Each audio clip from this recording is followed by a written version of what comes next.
una producción de Noticias Monumental.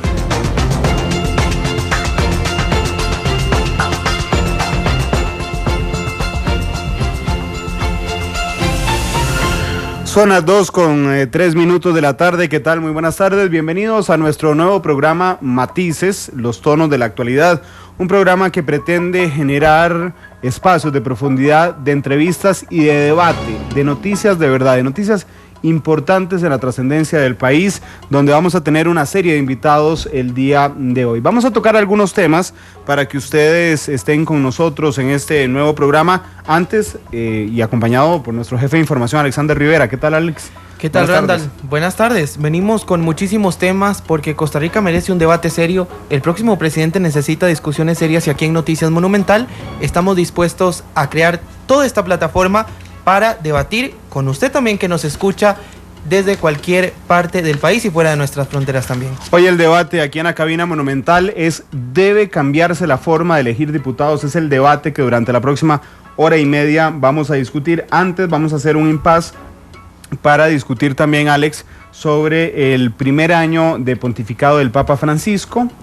Después iremos al tema de fondo y al final del programa, los últimos 15 minutos, los dedicaremos también a un nuevo estudio que salió hoy publicado de qué compran los ticos a través de internet. Eso sí, queremos contarles de última hora que el Tribunal de Juicio de Hacienda condenó a 8 años de cárcel a Juan Carlos Quesada Salas, el exgerente del Banco Nacional de Costa Rica, por el robo de 378 millones de colones.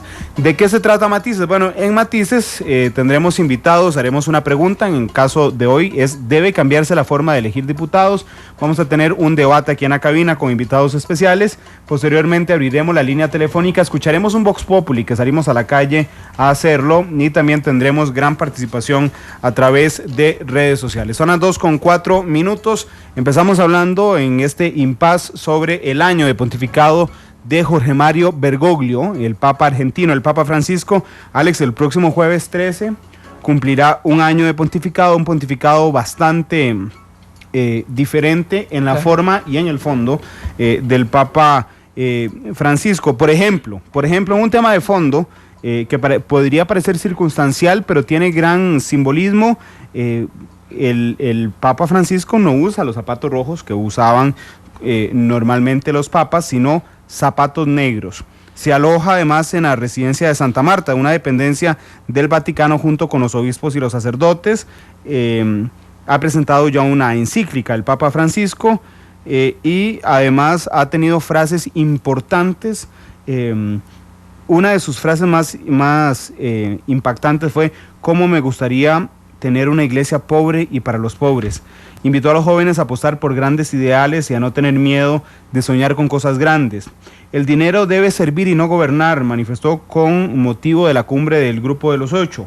Declaró además: si una persona homosexual tiene una buena voluntad y busca a Dios, yo no soy quien para juzgar. La frase, parte de las frases del Papa Francisco en este año, que ha hecho una limpieza además en el tema del Banco Vaticano, ha hablado sobre divorcios, ha hablado también sobre abusos de sacerdotes a menores de edad, en un tema o en un pontificado impactante, el primer Papa latinoamericano, un Papa que ha manejado diferente las cosas. Y es que por eso tenemos al obispo de Alajuela en línea telefónica, Monseñor Ángel San Casimiro, para pedirle su opinión de este primer año de pontificado de Francisco. Inmediatamente después escucharemos algunas de las opiniones de nuestros oyentes y televidentes a través del 905-222-0000, recordándoles que Matices irá esta noche en Canal 2 de 8:30 a 10 de la noche. Monseñor San Casimiro, muy buenas tardes. Muy buenas tardes y muchas gracias por darme la oportunidad de compartir con ustedes en torno a esta persona emblemática, en torno a esta persona que en tan poco tiempo ha cautivado el corazón de tanta gente, no solamente católica, sino no católica. Y la verdad me da mucho gusto el ser parte de los panelistas que ustedes tienen para analizar un poquito este primer año del pontificado del Papa Francisco, también del cardenal Bergoglio. Gracias, Monseñor. ¿Cómo calificaría usted este primer año del Papa Francisco, que rompió con muchísimos mitos y muchísimos temas casi prohibidos en el Vaticano, monseñor. Bueno. Ahí le escuché la risa, eso es un es un adelanto, ha sido un particular papado, sin duda. Exactamente, o sea, es difícil encuadrar en unas frases todo lo que ha supuesto este año de servicio del Papa a la Iglesia. Desde el primer momento en que aparece en el balcón del Vaticano, donde el cardenal Turán nos dice, tenemos Papa, y ha elegido el nombre de Francisco. Ahí mismo comienza a vislumbrarse el tipo de servicio que el Papa quiere dar a la Iglesia. Recordemos lo que implica efectivamente el nombre de Francisco. En primer lugar, hace algo muy importante, y es pide silencio en la plaza de San Pedro. Pide silencio y les pide, oren por mí. Ese gesto realmente tiene una profundidad enorme. Y sobre todo, esa invitación que el Papa hizo en la plaza del Vaticano fue sumido en un profundo silencio. Cada vez que el Papa ha hablado, nos sale con alguna actitud sorprendente. Pero bueno, yo, ¿cómo pudiera encasillar el estilo del Papa Francisco en el servicio que tiene para con la Iglesia? Y si yo quisiera encasillarla en una sola palabra, yo diría, bueno, es que el Papa, en el fondo, desde su magisterio como cardenal arzobispo de Buenos Aires, tenía muy claro que lo importante es ver cómo encarnamos en nuestras vidas los rasgos de Jesús que nos muestra el Evangelio. Y esto es precisamente lo que ha hecho el Papa Francisco: acercarse al Evangelio, acercarse a Jesús de Nazaret. Y en ese Jesús de Nazaret ha visto la forma como cumplir la misión a la que se le ha llamado desde la óptica de las actitudes que Jesucristo en el Evangelio tanto ensalza: la virtud de la humildad, de la sencillez. Por eso yo a veces no sé, no me parece como que le demos quizá tanta importancia, aunque la tiene, de que el Papa ya no utiliza esa esclavina roja, que no utiliza los zapatos rojos. Es que efectivamente la visión que él tiene del servicio de Pedro va en consonancia con el servicio de Jesucristo, y por tanto es un servicio que se fundamenta en la sencillez, en la humildad. La cercanía. Este es un Papa que efectivamente ha desbordado y que ha sido un gran problema para las autoridades que cuidan de su seguridad. Ya lo fue una de las primeras reacciones que tuvo, como él llama, Nena. Nena es su hermana, la única hermana que le queda. Y su hermana, recuerdo unas declaraciones que dio cuando nombraron al Papa Francisco: lo siento por los de la seguridad del Vaticano, porque este hombre no se ajusta a ningún protocolo de seguridad. Y realmente a él le han hecho esa advertencia: ¿usted no teme que algún desalmado atente contra su vida? Respuesta de él: no me lo cuestiono, nunca me lo he preguntado. Yo simplemente, si soy el pastor tiene que oler a oveja, y para oler a oveja tiene que estar con las ovejas, es decir, la cercanía. Otra actitud que yo quisiera resaltar del Papa es que durante 365 días, amigos y amigas, No ha salido del Papa una frase condenatoria para nadie. No ha salido de la boca del Papa ni de la pluma del Papa una frase condenatoria, una frase como excluyente para nadie. Ha sido un hombre de una palabra de inclusión. Ha sido el hombre de una palabra de misericordia, de una palabra de acercarme a él, de una palabra de la ternura. Son palabras que implica efectivamente todo el estilo de él. Y aquí viene una pregunta. ¿Por qué nos llama tanto la atención el Papa Francisco? Por lo que dice. Miren, hermanos, lo que él dice, lo dice muy sencillo. No, aunque él es muy inteligente, no utiliza, diríamos, la sabiduría humana para ponernos enfrente del Evangelio.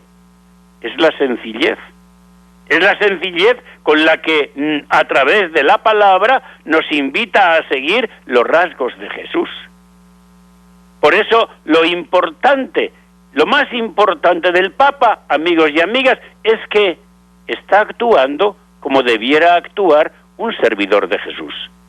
El gran problema es que muchas veces hemos considerado nuestro ministerio como el signo del poder, el signo de que aquí mando yo, y esto ha hecho mucho daño.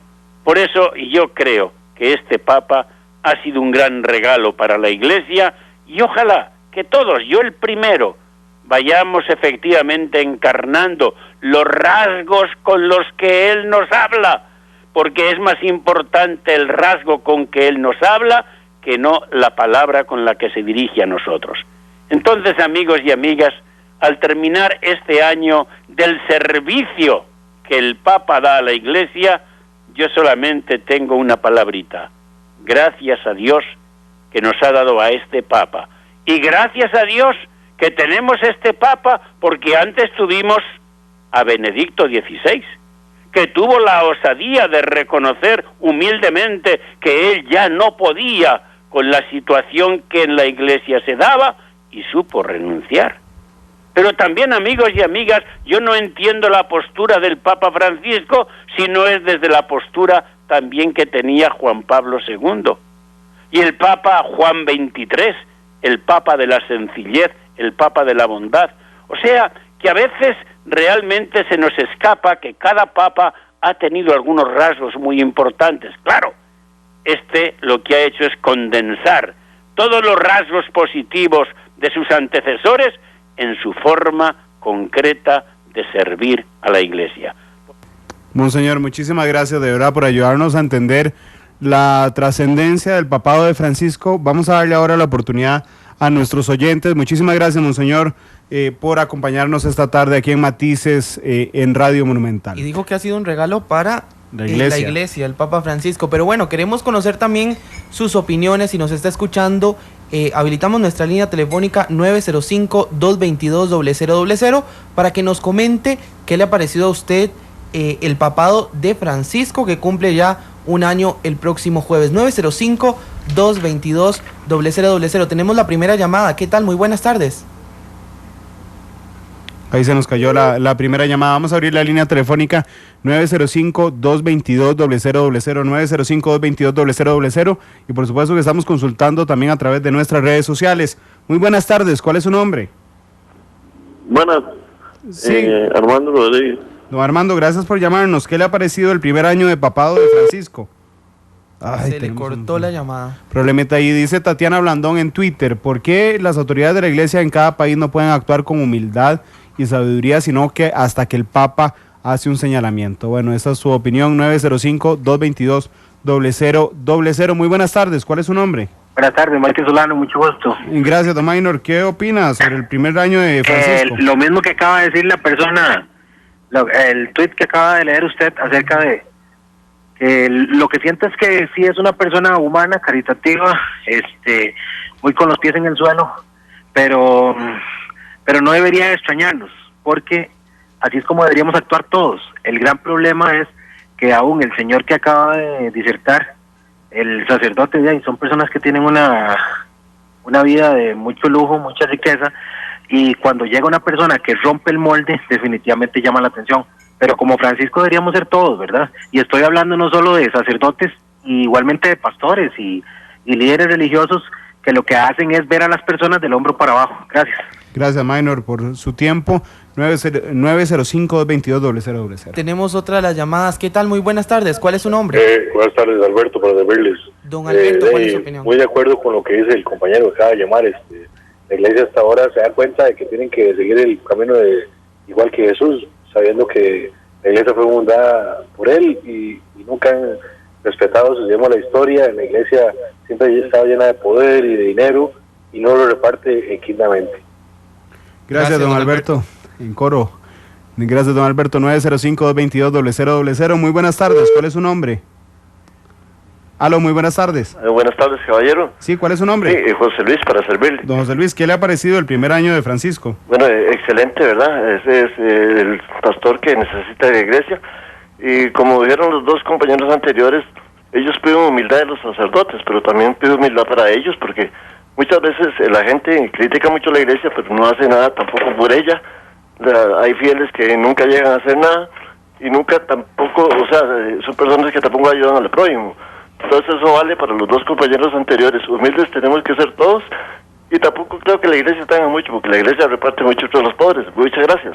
Bueno, gracias. Ya usted ve, Randall, estamos escuchando estas llamadas telefónicas y a la mayoría de personas les parece importante el legado que ha dejado el Papa Francisco en este año, las enseñanzas que ha hecho, pero piden que la Iglesia Católica aplique la humildad aquí en Costa Rica como la dice el Papa Francisco. Sí, vamos a ir con las últimas dos llamadas telefónicas para darle el campo ya a nuestro tema de fondo en esta primera edición de Matices. Dice Tatiana Blandón en Twitter, muestra de que cualquier institución, por antigua que sea, debe adaptarse a cada época o corre el riesgo de desaparecer. 905-222-0000. Vamos con las últimas dos llamadas. Muy buenas tardes. ¿Cuál es su nombre? Buenas tardes. ¿Usted le podría bajar un poquitito al radio, por favor? Ahora sí, ¿cuál es su nombre? No estoy de acuerdo con los tres señores que hablaron primero. El Papa Francisco es un excelente Papa, está llamando a reconciliación, está llamando a un montón de cosas que no lo hemos hecho, pero primero tenemos que montarnos sobre lo que la Biblia dice, no criticar ese montón de energía que estamos gastando, criticando a la iglesia, criticando a los hermanos separados, criticando a todo el mundo. Deberíamos de ahorrarla y utilizarla mejor en hacer el bien a nuestros semejantes, en tratar de mejorar nuestra iglesia católica y no ver la espinita en el ojo del vecino, sino ver la viga que tenemos nosotros. Ojalá que en el momento que comencemos a pensar así, en no criticar en general, ni a mi hermano, ni a mi vecino, ni a nadie, en ese momento vamos a comenzar a ser mejores personas. Muchas gracias a este oyente. Le entendí que se llamaba Alexander, por ahí tenía muy alto el radio, así es que adelante con la última llamada. Y vamos ahora sí a recibir a la última llamada de nuestros oyentes. ¿Qué tal? Muy buenas tardes. ¿Cuál es su nombre? Sí. Buenas tardes, mi nombre es José Aguilar. Un gusto, don José. ¿Cuál es su opinión con este tema? Sí, bueno, primero que nada, yo creo que el tema con el que ustedes iniciaron es que qué les ha parecido el primer año de el pontificado. Y yo creo que en eso debieron haberse centrado, pero bueno. Primero que nada, yo creo que se llenó un gran vacío después de que partió Juan Pablo II. Y hay otra cosa que no sabemos a lo interno.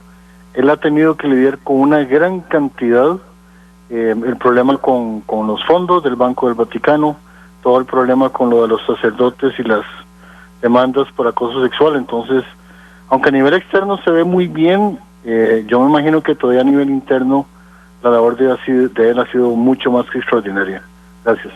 Gracias, don José. Gracias a todos los que nos llamaron en esta primera parte del programa, hablando sobre qué les ha parecido el primer año del pontificado del Papa Francisco, el cardenal argentino Jorge Mario Bergoglio. Y si no pudo entrar en este primer bloque de participación, quédese con nosotros porque venimos con más temas y por supuesto a incluirlo a usted en esta discusión. Son las 2:22, vamos a la pausa comercial, regresamos con el tema de fondo que ha generado muchísima polémica en redes sociales. Debe variarse la forma de elegir diputados, tendremos un debate con invitados especiales al regresar de la pausa. Continuamos con Matices.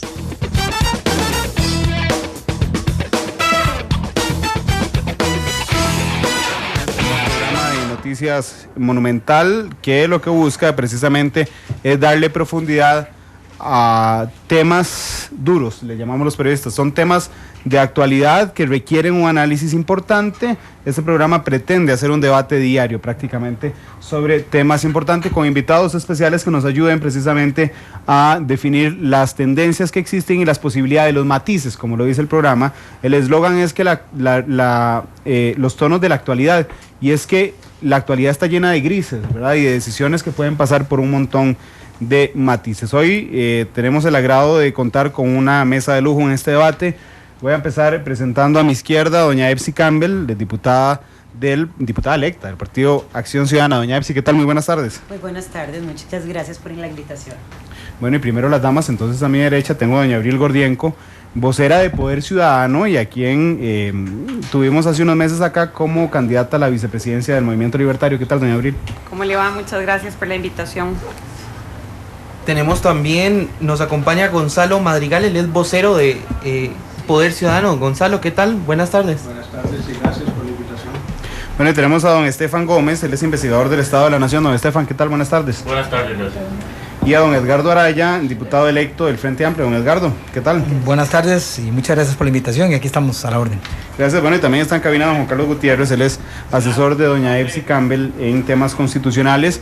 Hoy la respuesta que estamos planteando para ustedes desde la mañana y que intentamos generar durante prácticamente todo el programa es si debe cambiarse la forma de elegir diputados.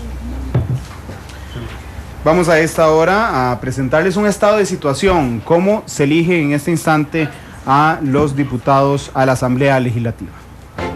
Matices, los tonos de la actualidad. Desde 1949, la Constitución Política de Costa Rica establece en su artículo 106 que para la distribución de los diputados se tomará en cuenta el último censo de la población realizado. A partir de aquí, el Tribunal Supremo de Elecciones asignará a las provincias las diputaciones proporcionalmente, según sea el tamaño de la población. Por esta razón, en las pasadas elecciones, Heredia ganó una curul que perdió San José. En todo caso, para que un ciudadano quede electo legislador, debe enfrentar varios procesos. En primera instancia, debe pertenecer a una agrupación política, ya sea nacional o provincial, respectivamente inscrita y siempre fiscalizada por el Tribunal Supremo de Elecciones. El artículo 58 del Código Electoral establece que para construir un partido político a escala nacional o provincial, un grupo de 100 ciudadanos, como mínimo, deberá concurrir ante una notaria o un notario público, a fin de que realice el acto. Luego de obtenida el acta de constitución, cada partido tendrá hasta 2 años de tiempo para inscribirse ante el registro electoral. No obstante, es fundamental que sea un año antes de la elección a la que el movimiento político desea participar. Una vez inscrito el partido ante el Tribunal Supremo de Elecciones, los candidatos a diputados son elegidos en la Asamblea Interna. Cada movimiento político deberá tener un tribunal de elecciones internas para garantizar imparcialidad, objetividad y transparencia en las elecciones. En este caso, entre los asambleístas se fija por votación interna quiénes integrarán la papeleta y en cuál orden. Además, el estatuto de algunos partidos políticos permiten al candidato presidencial de la agrupación escoger cierta cantidad de candidatos a diputados. Eso sí, siempre respetando la alternancia de género en la lista diputadil. Posteriormente, los partidos deberán inscribir los candidatos a diputados ante el Tribunal Supremo de Elecciones. En este escenario, el sistema político costarricense permite que en las papeletas para diputados el elector pueda votar únicamente por un partido político, situación que amerita un debate constante. Algunos sectores de la población sugieren que los legisladores se elijan por nombre y no por agrupación política, mediante una lista abierta de candidatos. Por esa razón, hoy en Matices le presentamos diversos tonos del tema. ¿Debería cambiarse la forma de elegir diputados?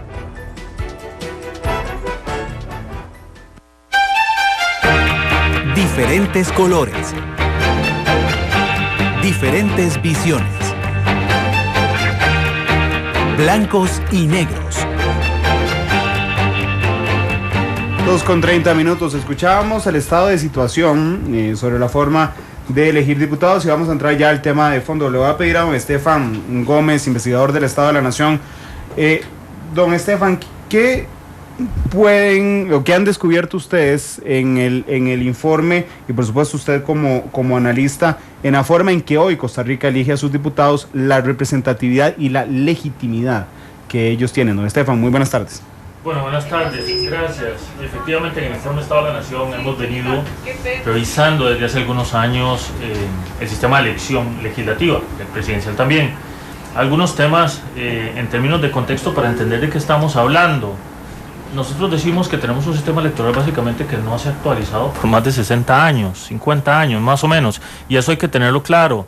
Sobre todo cuando consideramos lo siguiente: hoy elegimos diputados por provincias y las provincias fueron declaradas o definidas en sus límites a finales del siglo XIX. Eso significa que ya ha pasado algún tiempito desde que definimos nuestras circunscripciones o las zonas sobre las cuales elegimos diputados. Y lo otro es que desde 1962 tenemos 57 diputados. En 1962 teníamos más o menos una población de 1.2 millones de personas.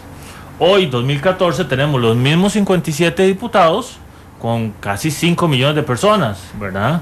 El tema es cómo actualizar, y un tema central aquí que quisiera plantear es que todo sistema electoral tiene como objetivo transformar los votos en este caso en diputaciones, ¿no? Y la relación, ese proceso de transformación tiene que respetar varias reglas. Dentro de esas reglas está, por supuesto, la representatividad, que varía dependiendo de la cantidad de gente que vive en ese país, en esa provincia, en ese cantón. Y eso es una de las cosas que no hemos hecho. ¿Considera usted entonces que debemos aumentar la cantidad de diputados? Esa es la pregunta del $1.000.000, entre muchas otras. Si queremos modernizar, si queremos actualizar el sistema de elección legislativa, efectivamente creo que uno de los temas que hay que entrarle es la cantidad de diputados. Porque hoy un diputado representa muchísima gente. 88,000 personas, según el estudio que hacíamos de este tema. La respuesta preliminar es sí debe cambiarse la forma de elegir diputados, independientemente de qué forma debe cambiarse. Debe actualizarse, no debe cambiarse. Ahí hay una moderación importante, debe actualizarse, dependiendo de los resultados que hemos visto en los últimos años. Ahí hay un matiz. Así es. Estefan, muchas gracias. Doña Epsi, como diputada electa, ¿qué le parece? Bueno, primero analicemos lo que tenemos en este momento. Cuando uno piensa en cambiar la forma de la elección de las diputaciones, yo quisiera retomar la última experiencia del 2 de febrero recién pasado.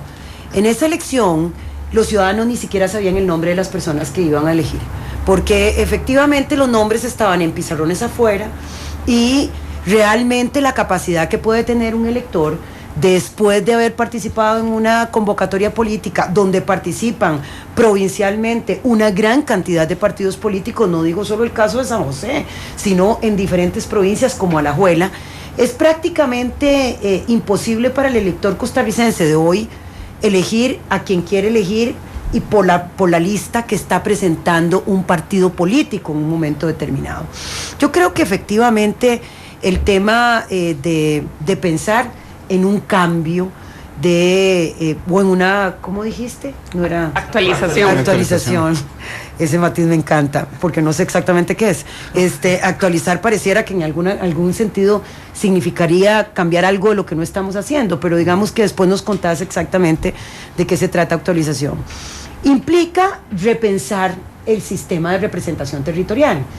Y yo quiero decir de principio que esa transformación es medular en el sistema electoral costarricense, y a mí me parece que no es un mero cambio constitucional a través de una reforma, sino que implica ya que estemos pensando en una constituyente. O sea, no es un tema que podamos para mí seguir, porque ese no es un parche menor, digamos, a la Constitución de la República.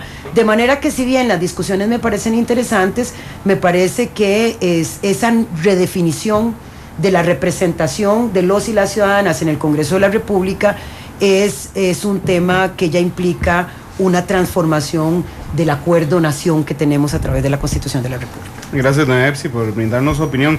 Doña Abril Gordienco, vocera de Poder Ciudadano, que es una organización que está planteando precisamente cambiar la forma de elegir diputados. Doña Abril. Gracias, sí. Bueno, aquí me gustaría retomar algo de lo que dijo Estefan. Ustedes le preguntaron, y empezar el programa con esa pregunta puede complicarnos el escenario, que hay que aumentar el número de diputados. Estefan dijo muy bien, hay que actualizarlo, ¿verdad? Porque es un tema de actualizarlo para mejorar la representatividad. Pero no quisiera que nos perdamos en que solo el número de diputados es el que garantiza representatividad. De hecho, bueno, en el mundo hay dos sistemas fundamentales o principales electorales, digamos, para elegir a los diputados. Unos privilegian lo que se llama la representatividad y los otros, que son los sistemas llamados mayoritarios, y los otros privilegian la proporcionalidad. El sistema costarricense privilegia la proporcionalidad. ¿Eso qué quiere decir? Que la cantidad de votos que emite el elector se transforman de una manera proporcional en un número de curules. Y eso es deseable y está muy bien, pero a costa de un sacrificio enorme del factor representatividad, que es como decía doña Epsi, la gente no sabe por quién está votando, no conoce, a veces ni siquiera a los primeros 3 nombres del partido que escogió, ¿verdad? Es como que Gonzalo siempre hace, mi compañero de Poder Ciudadano ya, hace siempre usa una figura que a mí me hace mucha gracia, que dice, se montan un montón en un bus que va como con los vidrios tapados y con ese bus llegan a la asamblea, se bajan y entran, pero nadie los vio pasar, nadie sabe quiénes van dentro del bus. Es casi algo así.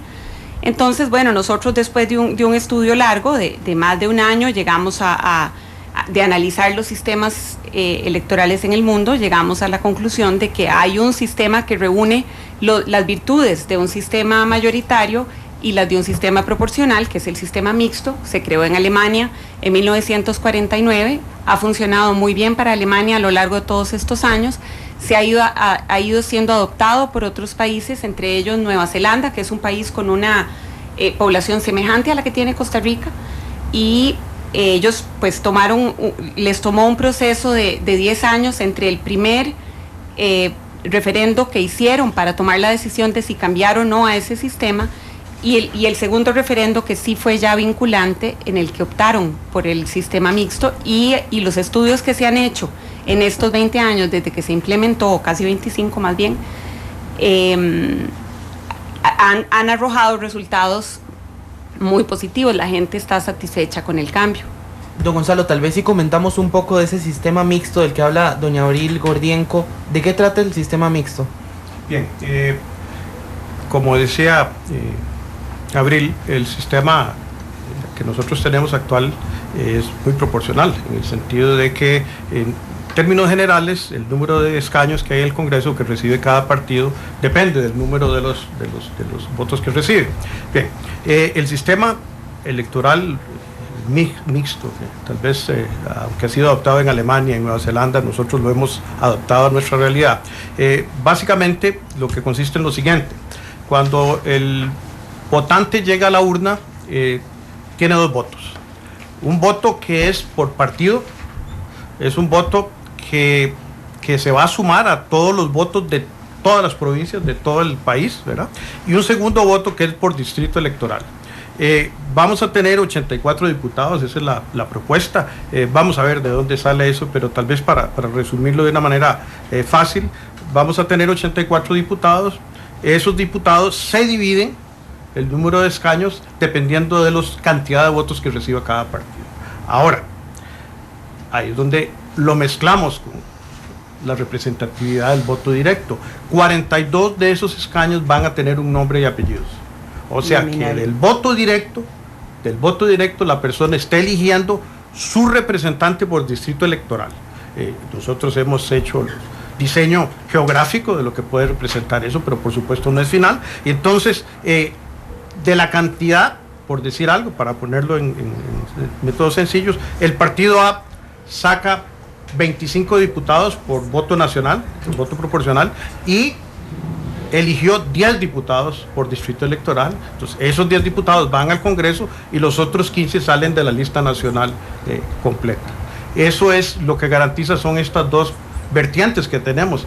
Nosotros queremos proporcionalidad, pero también queremos representatividad, y de lo que hemos estudiado es un método que de alguna manera balancea esas dos variables. Yo quisiera agregar algo, Randall, que es importantísimo, que complementa nuestra propuesta y que, y como les decía, bueno, nosotros empezamos, este grupo empezó hace 2 años y piquito, tardamos cerca de 1 año en estudios y en análisis y finalmente elaboramos esta propuesta que es muy concreta. Hicimos simulaciones sobre los últimos tres elecciones y estamos trabajando en este momento en hacer simulaciones de nuestra propuesta sobre los resultados actuales.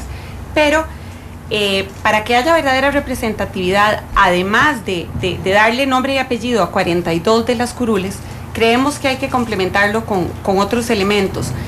Uno es el registro obligatorio de cada votación, de cada diputado en cada decisión que se realiza en la Asamblea Legislativa. Creemos que eso es rendición de cuentas, lo que en inglés llaman accountability, y que no hay en este momento en Costa Rica. El diputado que quiere contarle a su grupo, a sus representados, cómo votó en tal decisión, lo hace porque quiere. Pero realmente no se está registrando en ninguna parte con nombre cómo votó, ni se está publicando, que es lo que nosotros los costarricenses desearíamos. Ese es un elemento. El segundo, que también es muy importante, es pensar en establecer la carrera parlamentaria. ¿Para qué? Para capitalizar la experiencia de los buenos diputados. El buen trabajo debe ser premiado, y no es solo un premio al diputado al que se le extiende su mandato, sino que es un premio a los costarricenses que vamos a estar mejor representados. Y el tercer elemento es la posibilidad de revocatoria del mandato. Estos 3 factores unidos a un sistema que nos permita escoger mejor a los diputados, definitivamente va a dar mejor representatividad que la que tenemos en este momento. Gracias, don Edgardo Araya, diputado electo del Frente Amplio. ¿Qué le parece a usted de entrada, don Edgardo, si hay que variar o no la forma de elegir diputados? Por supuesto.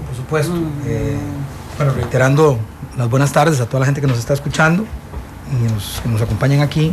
De hecho, fue incluso una propuesta nuestra de campaña. Desde el Frente Amplio siempre planteamos la necesidad de fortalecer la democracia participativa y también acercar, que esa democracia que aún funciona en algunos términos como democracia representativa, como es el caso de la elección de los diputados y diputadas, se acerque mucho más a la gente, ¿verdad? ¿Cuáles son usted lo apuntaba bien, el compañero Stefan de la Estado de la Nación?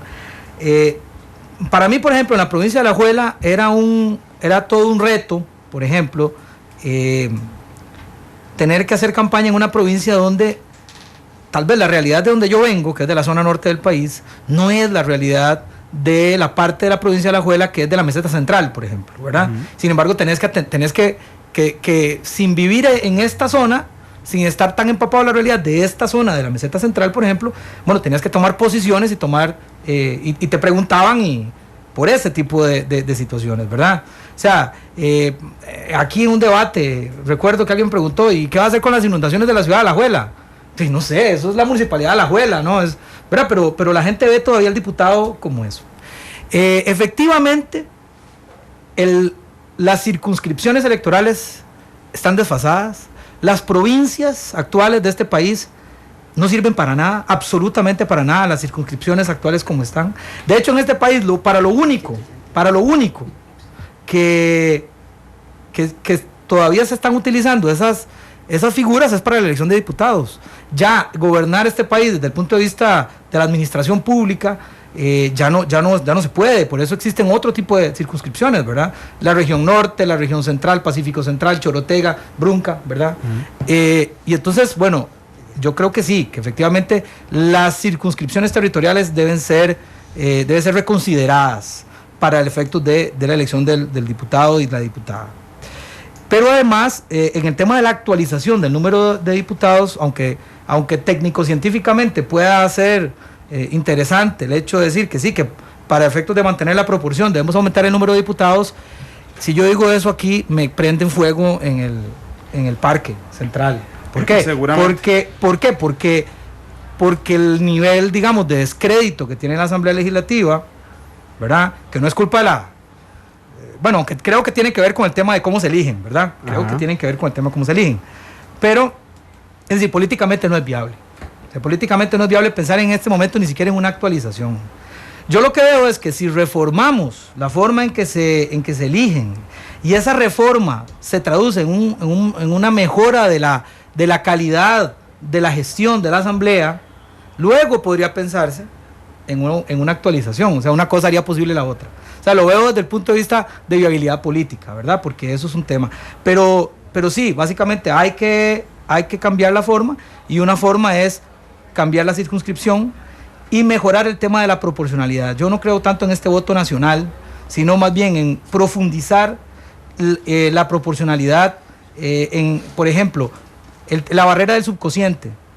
Hay partidos que obtienen un diputado con 50 votos y otro partido que recibe muy cerca del subcociente y no recibe diputado. Entonces se pierde la verdadera representación. Entonces, estas son cosas que hay que empezar a discutir. Doña Epsi, ya le voy a dar la palabra nada más. Salimos a la calle a preguntarle a la gente qué opina sobre este tema. Porque está caliente el tema en redes sociales, de hecho está muy caliente. Dice, por ejemplo, Tatiana Blandón, dice: se podría establecer acreditación que incluya años y logros en puestos públicos y estudios en el campo, pero aunque la elección sea hecha de forma directa por ciudadanos, eso no garantiza la idoneidad. Dice Julio César: nada de mixto, que el ciudadano elija a dedo quién nos representaría en el Congreso, entre más pura sea la elección mejor. Dicen además: es difícil con la pérdida de credibilidad en pasados y actuales diputados que el pueblo acepte la cantidad, que la cantidad aumente. Es parte de lo que nos dicen a esta hora en redes sociales. Vamos a ver qué nos dijo la gente en la calle cuando le preguntamos. ¿Qué se dice en nuestras calles sobre la pregunta de hoy? Estas son algunas pinceladas. Yo opino que eso debe ir a una votación, pero general, de todo el pueblo, no por partido político.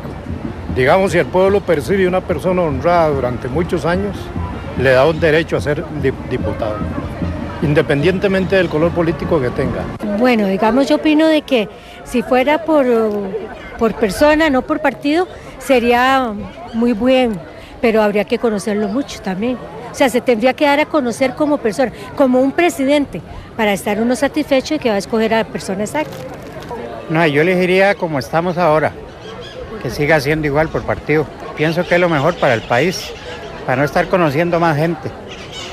Sí, no, yo pienso que es más democrático la forma de elegir un diputado en esta, de que sea elegido por personas que son conocidas en los pueblos, que no como se eligen actualmente, ¿verdad? Que llega un montón de ineptos que no saben nada. Sí, sería que lo elija el pueblo uno por uno, no así con el partido, porque hay veces salen mal los diputados, ¿verdad? Como una nueva le preguntaron y estaba más perdida, una de San Ramón, que no sabía ni qué decir, ¿verdad? Imagínense, eso van a ser los elementos que van para la Asamblea Legislativa. Yo siempre he dicho que los diputados no salir de las comunidades, por consenso de las comunidades y de los cantones, gente probada y conocida, que no sean corruptos, ni políticos amañados que llama uno, que van por un interés personal y abandonan totalmente el interés comunal, el interés de la mayoría, sino que van por un interés, a ver cómo se enriquecen ilícitamente. Estamos en la moda del chorizo y la corrupción. Matices, los tonos de la actualidad. Son las 2:49. Sin duda alguna es un tema complejo, y antes de darle la palabra a doña Epsi, que la pidió, y pueden irla pidiendo libremente, porque la idea es hacer una discusión libre. A mí me llaman la atención algunos elementos que quiero sumar a la discusión. Hay gente que dice que a los partidos no les serviría tanto una lista, por ejemplo, porque el candidato presidencial, que en este instante elige algunos de sus listas en algunos partidos, y que es entendible para tener algún manejo de la Asamblea Legislativa, perdería esa posibilidad, porque puede ser que los 3 o 4 que él haya puesto de primeros en la lista, la gente de la provincia vote por el quinto, el sexto y el séptimo. Ese es uno de los temas. También está el tema de la paridad, que hablaba con Alexandra ahora. El tema de la paridad, ¿cómo garantizamos nosotros que haya una equidad de representación en la asamblea entre hombres y mujeres si elegimos de esta forma que usted mencionaba, doña Abril, por la lista, la elección directa? ¿Cómo garantizamos que haya la mitad de hombres, la mitad de mujeres, y que no vayan más hombres y solo 5 mujeres, por ejemplo? Sí. Y el tema que usted mencionaba de los partidos también debe eliminarse, que los candidatos escojan a dedo, porque hay muchos estatutos que lo permiten, el del PAC, el de Liberación Nacional, creo que el Movimiento Libertario también, que le permiten esa posibilidad al candidato de que Pero escoja a 5 fichas. Algún manejo también al candidato. Doña Epsi, don Edgardo también está pidiendo la palabra. Doña Epsi. Bueno, primero yo quisiera aportar algunos elementos. El primero es que es la representación en el Congreso, ¿verdad? Porque estamos hablando aquí de alguna manera de cambiar la lógica de la representación, pero ¿cuál es la responsabilidad que llevan las personas que llegan al Congreso de representar a los ciudadanos? Como de una manera más clara, para que tampoco se generen falsas expectativas, digamos, de que la representación en el Congreso lo soluciona todo. O sea, yo quisiera ahí como apuntar que tenemos que discutir de manera bastante más profunda el tema de la representación y por qué un modo de representación sí y otro no, y qué es lo que realmente hace que el ciudadano, la población en general esté representada. El segundo, el tema de que habría que revisar primero si los 57, si estamos de acuerdo con el método en que se decidió para que fueran 57. A mí me parece que 57 para 1 millón de personas era demasiado, digamos. O sea, si me pongo a pensar en parlamentos como el parlamento mexicano o el parlamento brasileño, en donde en el Congreso de la República hay 525 y ahí hay 190 millones de personas, uno podría decir, ¿verdad?, que el tema de número de representante por cantidad de habitantes es bastante relativo. Entonces eso como que realmente la discusión por eso, ¿por qué un representante es mejor si representa 88,000 o si representa 55,000? Digamos, indistintamente la circunscripción territorial.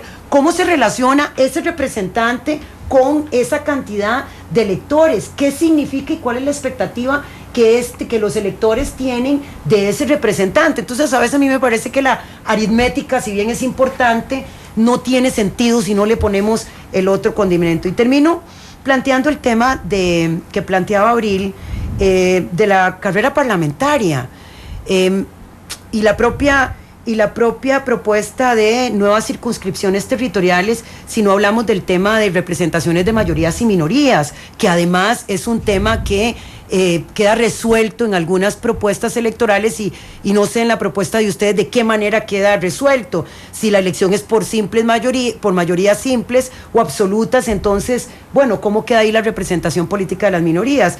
Y el tema de la carrera parlamentaria, hay como en la teoría se plantea que el Parlamento tendería a mejorar si hay carrera parlamentaria.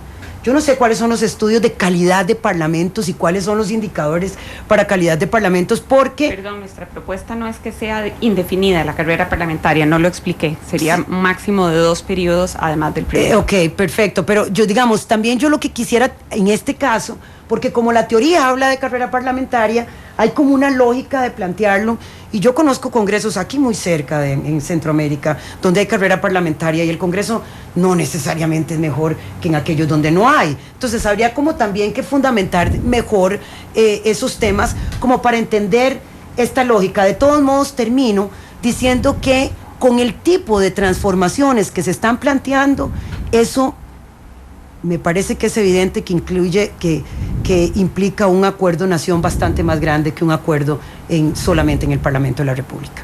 Y decirte que de verdad la lógica del voto nominal y que quede constatado, que queden actas, eso no necesita de mayor reforma más que de algunos acuerdos internos en el propio reglamento de la Asamblea Legislativa. Don Edgardo Araya, que nos está pidiendo la palabra. Sí, yo quería aplicar algunos matices a lo que está diciendo doña Epsi. Empezar diciendo primero, y respeto profundamente la decisión, digamos, cómo se han decidido organizar los demás partidos, pero sí creo, nosotros sí por lo menos somos muy críticos de esto de que hayan candidatos a diputados que puedan ser electos directamente por el candidato. O sea, pero usted no le parece que le da mejor manejo. El liderazgo se ejerce de otra manera, no así. Sí, podría ser, no forzado, pero bueno, eso es una forma en que cada quien se organiza, ¿no? Pero sí me parece que ahí ya me parece que hay una tendencia antidemocrática. Pero sí coincido con que más no significa mejor. Estamos totalmente de acuerdo. O sea, el aumento en la cantidad no representa una mejora en la calidad, pero a ver, queremos que se escuchen todas las voces de esta sociedad. Esa es la idea, ¿no? Esa es la idea, ¿no?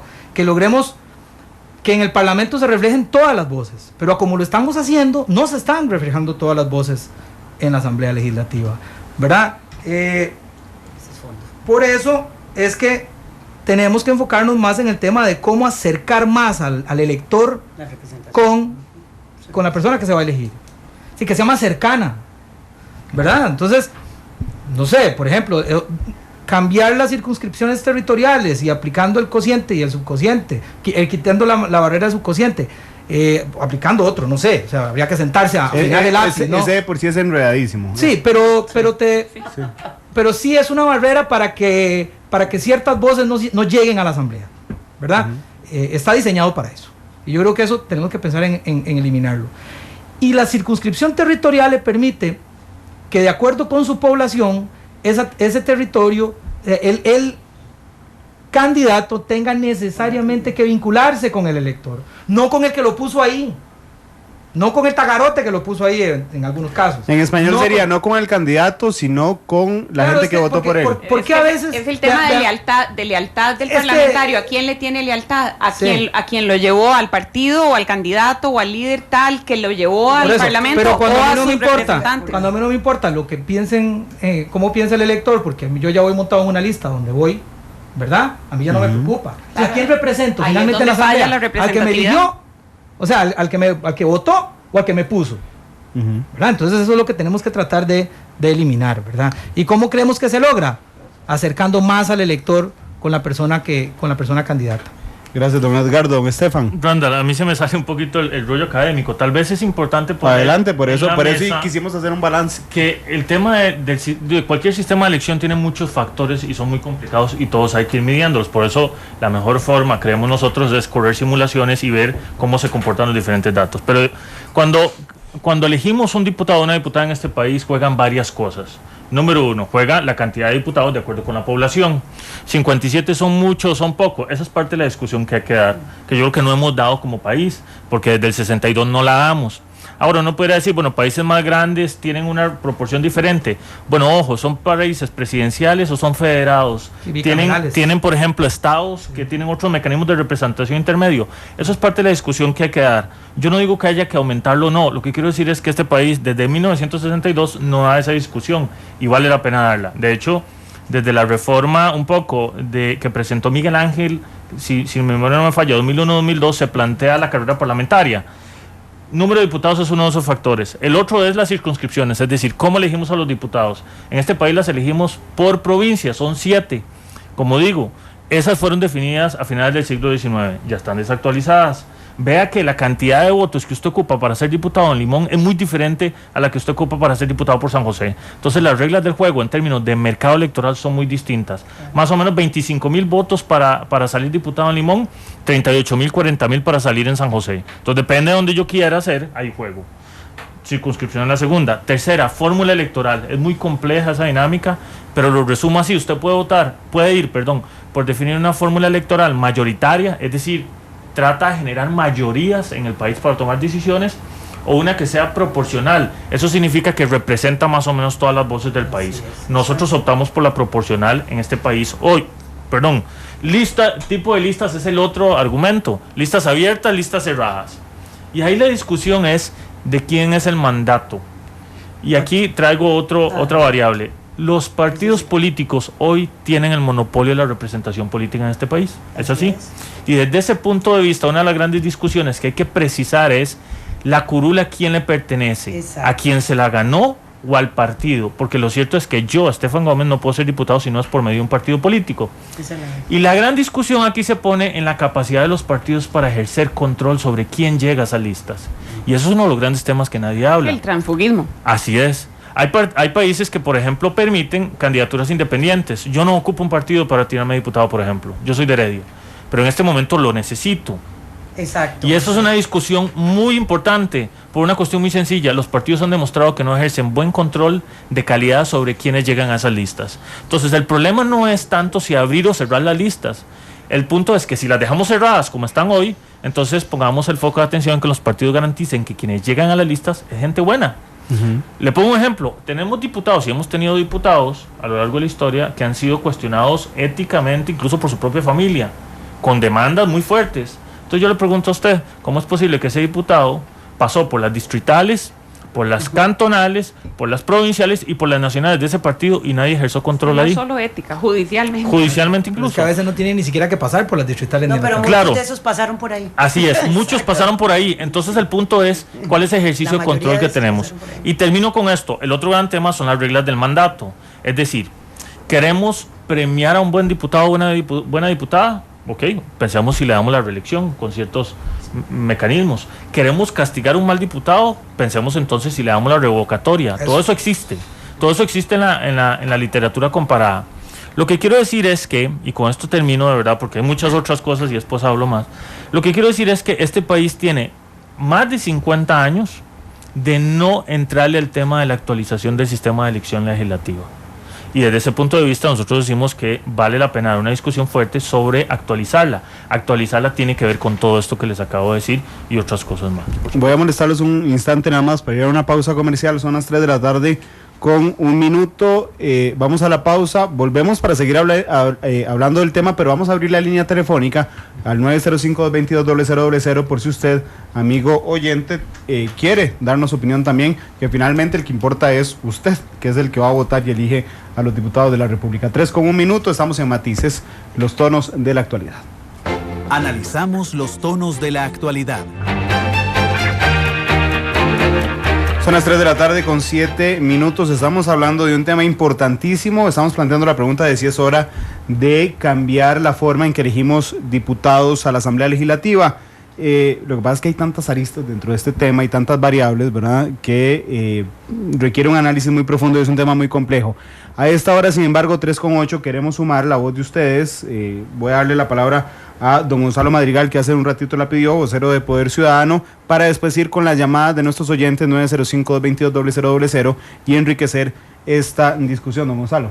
Gracias. Nada más un segundo, recordar un poco la ironía durante la campaña política, en donde algunos de los candidatos presidenciales le pedían a los diputados que fueran de casa en casa a tocar la puerta para pedir votos, ¿verdad? Eso de alguna manera ejemplifica qué tan divididos o lejanos a la gente. Tal vez un poco para hablar lo que hablaba doña El, nuestro sistema que nosotros proponemos realmente balancea estas dos variables. En matemática le llamo suma cero, o sea, si queremos más representatividad vamos a perder proporcionalidad, si queremos más proporcionalidad perdemos representatividad. Entonces el sistema mixto eso es lo que hace. Nosotros tenemos un grupo de diputados que son electos por distrito electoral. ¿Qué pasa? En un distrito electoral usted gana por un voto. ¿Y qué pasa con los que perdieron? No tienen nada. Ese es el sistema mayoritario. Igual sucede en elección presidencial. Queda presidente por un voto. Y el que pierde, aunque sea por un voto, no tiene ninguna cuota de poder. Bien, entonces, ¿qué gana uno ahí con los distritos electorales? Gana que haya una persona que es la electa que va a defender eso, o por lo menos va a representar esa geografía. ¿Y cómo lo balanceamos? Balanceamos con el voto nacional, en donde se distribuye la cantidad de escaños según los votos, un poco lo que estaba mencionando, se representan todas las vertientes del país y de alguna manera logramos balancear esas dos variables, que como les digo, es imposible pensar en un sistema perfecto. De alguna manera uno tiene que pagar por la mejora de una de esas variables. Bueno, independientemente, ya vamos a darle la palabra a nuestros oyentes. Independientemente de los matices que uno genere en este tema, yo espero que la nueva Asamblea Legislativa, que tengo la esperanza real, en eso estoy siendo transparente, de que sea mejor que la actual Asamblea Legislativa, finalmente ponga este tema en la mesa, así como hemos intentado hoy desde Noticia Monumental generar esta discusiones país que muchas veces dejamos ahí pasar aquí en Costa Rica y que no le entremos de una vez a este tema. Son las 3:10. Tenemos llamadas telefónicas ya. Muy buenas tardes. ¿Cuál es su nombre? Aló, buenas tardes. Sí, buenas tardes. Gracias. Mi nombre es Javier Cortés. Don Javier, adelante, por favor. Gracias. Yo soy fundador del Partido Acción Ciudadana. En algún momento también participé en otro partido y fui candidato a diputado. Soy taxista. Siento que algunos partidos políticos, como el mío, como mi partido, el cual aprecio y quiero, no le dan oportunidad a las personas que no tienen un título académico. Entonces, la representación de personas sin título académico, pero que sí son funcionales en una Asamblea Legislativa, me parece que es un tema que debería también valorarse, porque no todos son títulos, no todos son rangos académicos. Podría valorarse el área en que la persona se desenvuelve y cómo puede aportar al país en esa área. Lo tomen en cuenta, por favor, les agradecería mucho, y ojalá que el voto sea por medio de listas, por medio de selección única, por digámoslo así, marcando a la persona que yo quiero como diputado, y no por medio de listas, que son listas odiosas. Ya lo vimos hasta en mi propio partido, que no me parece de alguna manera que solamente hayan llegado de ciertos niveles académicos, que no me parece. Gracias, don Javier, por su opinión. Tenemos otra llamada telefónica al 905-222-0000. ¿Qué tal? Muy buenas tardes. ¿Cuál es su nombre? Gracias, Sofía Fernández. Doña Sofía, ¿cuál es su opinión? Claro, gracias, muy amable.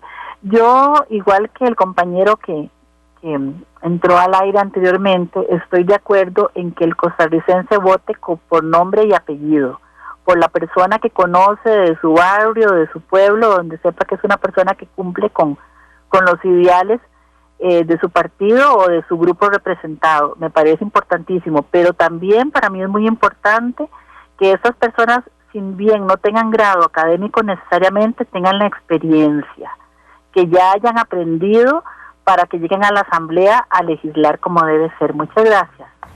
Gracias, doña Sofía. Vamos a ir hay más llamadas en la central. Vamos a ir a unas 3 llamadas más. Muy buenas tardes. ¿Cuál es su nombre? ¿Aló? Sí, buenas tardes. ¿Cuál es su nombre? Sí, buenas tardes. ¿Cómo está? Mi nombre es Lucía Monge. Gracias, doña Lucía, por llamarnos. Adelante. A ustedes voy a hacerles algunas acotaciones muy cortitas, muy puntuales. Una es que no perdamos de vista por qué es que se creó la Asamblea Legislativa, que es importante que la gente tenga un título porque estamos emitiendo leyes. Ellos van a emitir leyes. Entonces es importante que tengan conocimiento. Otro punto, los asesores. No puede ser posible que tengan 5 o 6 asesores cada uno. Por Dios santo, ¿a qué trabajo voy yo que me digan, bueno, usted quiere ser doctora, venga, le pongo 5 asesores para que usted sea doctora? No. Poner un equipo de planta apolítico que le dé asesoría a todos los diputados, pero que cuando se vaya un periodo, ellos queden ahí porque no tienen color político, están dando asesoría, pero es un grupo que funciona para todos, no 5 para cada uno. Eso me parece terrible. Y otra cosita muy importante, a la hora de premiar, que dice que premiar a los diputados, ¿por qué premiarlos si están haciendo su trabajo? No es para eso que lo contratan a uno, para que uno haga un trabajo bien. Entonces, ¿cómo es que lo tienen que premiar a uno? Y lo último que quiero acotar, lo de la inmunidad, por supuesto que no, porque no le están dando el uso con el que fue creado. Y yo pienso que, honestamente, a más de uno hubiéramos quitado porque había que mandarlo a un juicio y nos hubiéramos ahorrado un montón de plata y haber puesto una persona justa en ese puesto que tuvo que mantenerse esa persona hasta que saliera de su periodo. Y la última acotación es que a mí lo que en realidad deseara, y no me lo tomen a mal ni muy irónico, pero yo deseara que lo que hubiera fuera una serie de personas pensionadas, hombres y mujeres, en igual cantidad de probada experiencia, y que fueran los elegidos los diputados, que trabajaran ad honorem. Y yo les aseguro que más de un señor y una señora pensionada, de excelente reputación y con muy buenas intenciones, trabajarían ad honorem con mucho gusto y serían 1000 por 1000 eficientes. Muchas gracias y buenas tardes. Muchas gracias, doña Lucía, por este aporte. Tenemos otra llamada telefónica. ¿Qué tal? Muy buenas tardes. Buenas. Adelante, ¿cuál es su nombre? Edwin Ramírez, de Miramar de Montedioro. Don Edwin, muchísimas gracias por llamarnos. Vea, para elegir un diputado, digamos, es muy difícil. Digamos, yo pertenezco a la provincia de Punta Arenas, cantón de Montedioro. Entonces está aquí a la par el centro de Punta Arenas, Esparza y Montedioro. Si a mí me ponen a elegir, bueno, me dicen, el primer lugar por Punta Arenas, por el PAC, que soy de ahí, y resulta que me ponen un señor que es de una persona que es de Corredores, y yo no lo puedo conocer. Entonces, a mí me parece que por regiones, digamos, vamos a elegir el diputado, entonces se elige por regiones, Punta Arenas, Montedioro y Esparza. Es más fácil conocerlo que conocer uno desde allá de Corredores o de más allá de Paso Peñas Blancas, Paso Canoas. Entonces, me parece que esa es la manera más viable, porque no importa que se haga una lista o se hagan los que sean, pero las personas que quieren ser diputados, para ellos es más fácil promocionarse que venir una persona que, como el ejemplo que pongo, es de Corredores, venir hasta aquí, hasta Montes de Oro, para que lo conozcan, para que yo pueda votar por él. Eso es lo que yo quiero aportar. Gracias, don Edwin, y vamos a la última llamada telefónica. Muy buenas tardes, ¿cuál es su nombre? Sí, buenas. Sí. Randall Castro. Gracias, don Randall, adelante con su opinión. Sí, con respecto a esto, lo que dice el señor que acaba de pasar, no podemos conocer a todos los diputados, pero sí sería bueno que los diputados cuando se presenten, primero la hoja de delincuencia y segundo el currículum, que eso sería una manera de ver qué es lo que nos puede ofrecer. Muchas gracias. Gracias, don Randall, gracias a don Javier, doña Sofía, doña Lucía, don Edwin y don Randall, que nos llamaron a esta hora, quedó la línea llena, la central llena para participar, pero gracias por llamarnos y enriquecer esta discusión. Todos los colores y puntos de vista se mezclan. Llegamos a las conclusiones en nuestro arte final. Son las 3:17, nada más nos quedan 10 minutos de programa. Lo que vamos a hacer es que le vamos a dar 2 minutos a cada uno para intentar cerrar el tema en este arte final, sumando por supuesto a discusión lo que decían todos nuestros oyentes, pero además la Constitución Política establece que para ser diputado solo se requiere ser ciudadano en ejercicio, ser costarricense o por naturalización y haber cumplido 21 años de edad. Sin embargo, en la práctica requiere de un partido político, requiere de financiamiento para llegar a hacer campaña y requiere además casi en algunos partidos tener la bendición del candidato presidencial. Con este aporte, y voy a pedir en el mismo orden en que los presentamos, don Estefan, por favor, 2 minutos. Sí, muy rápido. Tal vez aclarar el tema de premiar a los diputados, y pongo eso en comillas. Premiar significa que hoy un diputado, que es muy buen diputado, muy buena diputada por 4 años, si lo hizo muy bien, terminados esos 4 años se va para la casa. En otros países, cuando hay muy buenos legisladores, se les permite continuar un lapso más. A eso es lo que se llama premiar entre comillas. No es premiar realmente, es aprovechar el buen conocimiento y la experiencia que tiene. Hoy nosotros lo mandamos para la casa. Y 2 cuestiones muy concretas. Miren que la discusión sobre este tema de elección tiene que ver básicamente con el desempeño del Congreso. Si el Congreso en este país fuera una institución muy valorada, no estaríamos discutiendo esto. Es porque es la institución más desvalorada de todas las instituciones de la democracia actual. Y eso me lleva a solo 2 cosas. Uno puede ir por reformar todas las reglas de elección para entrar al Congreso. Y eso es como tener el mejor carro de carreras para la Fórmula 1. Si no tenemos buenos pilotos y pilotas, es probable que no vamos a sacarle el mejor provecho. Y eso tiene que ver básicamente con acercar a la mejor gente, con las idóneas a la política, y eso es una tarea de los partidos políticos. Y 2, hoy no existe un mecanismo de control sobre los diputados. Yo soy de Heredia y no tengo ningún mecanismo de control sobre mis diputados, y creo que eso es un tema central, que es lo que la gente está pidiendo. Quiero controlar a mi diputado. Gracias, don Estefan, y gracias por su participación en este programa, doña Epsi. Bueno, algunas precisiones. Bueno, creo que en realidad la propuesta costarricense debe hacerse a la medida de nuestro país, y la elección de las diputaciones también pasa por una discusión mayor, que me parece que es el régimen presidencialista en este país. O sea, efectivamente no solamente podemos ver al Congreso aparte de la organización total del Estado, y me parece que en discusiones de fondo tendríamos que ir mirando también si vamos transitando a un poder que esté más dividido entre el Parlamento y el Poder Ejecutivo. Lo segundo es que, bueno, yo tampoco creo, como lo planteó la señora, que sea de premiar. Digamos, la representación es una responsabilidad por plazo definido. Es un contrato que usted hace con la gente por un plazo definido que ya sabe cuál es, y su obligación es hacerlo bien. O sea, cuando uno va a cualquier trabajo, y más al trabajo de la representación, la obligación es hacerlo bien, de la mejor manera, con mecanismos de rendición de cuentas y representación. Aquellos que no existen, los partidos políticos también tienen que hacer un poco su parte para mejorar la representación. Lo otro es que, digamos que lo bueno de la definición de quiénes pueden ser diputados es porque en realidad el Congreso debe ser, como lo dicen los ingleses, la Cámara de los Comunes, pero de la mejor gente, de esa gente común. O sea, ahí no estamos pensando en cuáles son los grados académicos, sino en los equilibrios necesarios para llegar a los acuerdos que tengan que ver con el colectivo nación, y ahí haya una distribución real de representaciones para llegar a acuerdos que beneficien a la mayoría. Lo otro es que efectivamente a mí me parece que hay un tema que sí se puede resolver, que es el tema de cantidad de diputados, pero hay una cosa que llaman los abogados, en esto yo no soy experta, que son las normas pétreas de la propia Constitución de la República, que cambiarlas implica un cambio de la constituyente. Y en ese sentido, cambiar la forma en que se eligen los diputados, al ser una forma en que, al modificar la forma en que se ha distribuido la representación popular, eso pareciera que es una norma pétrea, entonces tendríamos que ir a una constituyente. Finalmente, creo que de todos modos nos toca hacer la tarea bien ahora.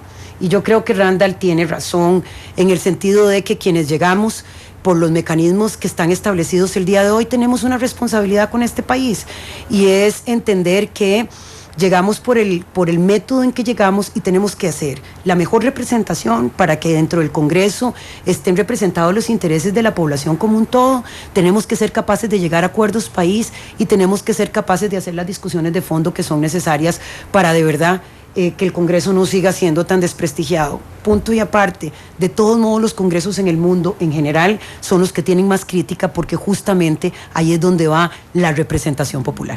Doña Epsi, muchas gracias. Dice Marco Vinicio EQ en Twitter: ojalá algún día se repitiera este ejercicio en los micrófonos de Monumental en la Asamblea Legislativa. Así es que nosotros también lo esperamos. Trataremos, Epsi. Sí, verdad, claro. Sin duda. Doña Abril. Gracias, sí, bueno, son varios temas, espero poder cubrirlos en los 2 minutos. Vamos a ver, por ejemplo, en el caso de la propuesta de Poder Ciudadano ya, es una propuesta que requiere cambios a la Constitución, pero no es necesario convocar una constituyente. Es reformar unos artículos puntuales de la Constitución, y eso sí se logra mediante el procedimiento que está establecido para reformas a la Constitución. Pero lo puede hacer el Parlamento en 2 legislaturas como se establece, pero de forma normal. Lo que sí es importante es, retomando lo que decía Estefan, que se haga una discusión nacional sobre el tema, que la discusión no se conserve únicamente dentro del Parlamento, sino que todos los actores sociales relevantes, que la ciudadanía en general, que ojalá se informe para que participe a su vez, y todos los actores políticos y también la prensa participen en una discusión nacional sobre esa actualización de nuestro modelo electoral, que pasa por el tema de la cantidad de diputados, pasa por la calidad de la representación. Aquí nos preguntamos, ¿qué es primero? ¿Que tengamos mejores diputados para que cambien el modelo y lo hagan bien, o que cambiemos el modelo para tener mejores diputados? Bueno, en este momento yo creo que lo que urge es comenzar a discutir sobre el tema.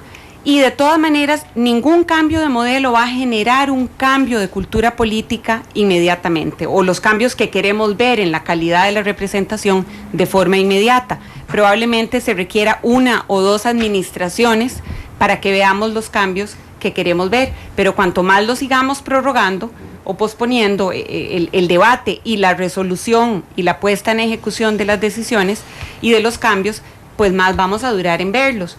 Nuestra propuesta la consideramos, aparte de que se basa en un estudio muy riguroso, tanto cualitativo como cuantitativo, y por dicha después habla Gonzalo para que él redondee cualquier cosa, pero es muy equilibrada y ofrece esos 2 factores que son muy deseables: representatividad y proporcionalidad. Protege a las minorías a través de la lista cerrada en la parte de la proporcionalidad, pero también corrige ese problema de sobrerepresentación tradicional que ha habido de ciertos cantones en la Asamblea y la subrepresentación que ha habido de otros que nunca en su vida han tenido un representante en la Asamblea Legislativa, y ese representante se puede convertir en un verdadero agente de cambio para su comunidad. Doña Abril, muchas gracias. Don Gonzalo Madrigal. Gracias. Es importante tomar en cuenta, a pesar de que se ha hablado acá, de que parte del cometido de los partidos tiene que ser asegurarse de que los candidatos tengan las calidades suficientes. El último árbitro de escoger si una persona califica o no es el pueblo. Entonces, por eso es que nosotros planteamos el voto directo, por lo menos en la mitad de ellos. Segundo, acuerdo por lo que dice Abril, de que la discusión es ya. Vamos a quedarnos esperando las maduras por descuidar las pintonas, ¿verdad? Y yo creo que esto es tan importante como que debe ser prioritario. dentro del grupo hemos pensado que puede llegar en un momento dado a ser parte de un referendo nacional, a pesar de que tiene que ser refrendado por la Asamblea del referendo, pero es demasiado importante como para dejarlo a una discusión que la vamos a seguir pasando para adelante y para adelante. Entonces, creo que es tema prioritario para nuestro país. Sí, bueno, yo siempre he dicho que a veces, sobre todo en política, pero también en algunas cosas de la vida, lo perfecto es enemigo de lo posible, ¿verdad? Yo creo que a veces por buscar el modelo perfecto no hacemos nada, ¿verdad? Porque entonces nada nos convence. Y por eso yo creo que incluso hay maneras de ir provocando el cambio sin pensar tanto incluso en hablar de constituyentes o reformas de la Constitución. Vean, por ejemplo, yo no tengo aquí se ha intentado hacer una diferenciación entre la proporción y la representación, pero yo creo que hay modelos en donde cambiar la circunscripción territorial para la elección de los diputados no requiere una constituyente, ni un cambio en la Constitución, porque las provincias no son, o sea, la Constitución dice que se elegirá por provincias, pero no establece cuáles son las provincias. O sea, que vía legal podría pensarse en cambiar las provincias, vía legal, no, en la Constitución no dice que las provincias son Alajuela, Heredia, Cartago, San José, no lo dice, ¿verdad? Por eso, pero ahí está, o sea, lo que quiero decir es que si hay voluntad podemos empezar a buscar algunos cambios. Si se hace el cambio en la circunscripción territorial, donde vamos a revisar el tema de cocientes y subcocientes, yo creo que vamos a lograr dos cosas: obligar a que el candidato se conozca en la gente y que trabaje en la comunidad para que la gente le responda, ¿verdad? Pero además le da la posibilidad a ciertos sectores, como por ejemplo, en este caso Guatuso, se me ocurre, en la zona norte, que no tiene representación en este momento, pero que estando dentro de una circunscripción más pequeña como zona norte, podría tener la posibilidad de sacar representantes. Entonces, ahí me parece que hay un modelo en que se combinan, digamos, la proporción y la representación. Pero ¿a quién le estamos dando representación? ¿Y cuál es el criterio de proporción? También hay que tener cuidado con eso, ¿verdad? Porque podríamos cargar hacia un lado, hacia un sector. El tema de la revocatoria de mandato tiene que estar ahí incluida. O sea, así como los ponemos, si no funcionan, tenemos que quitarlos. Sobre el tema de la reelección, o sea, de la continuidad de la carrera parlamentaria, a mí lo que me preocupa es, sí, puede ser que sea bueno y no queramos quitarlo. El problema es cómo garantizamos para que el que está montado ahí no siga utilizando donde está para quedarse, ¿verdad? Eso es peligroso también, ¿verdad? Porque puede ser que sea eterno, no porque sea muy bueno, sino porque logró enclavarse de tal manera y manejar sus piezas que se mantiene ahí, ¿verdad?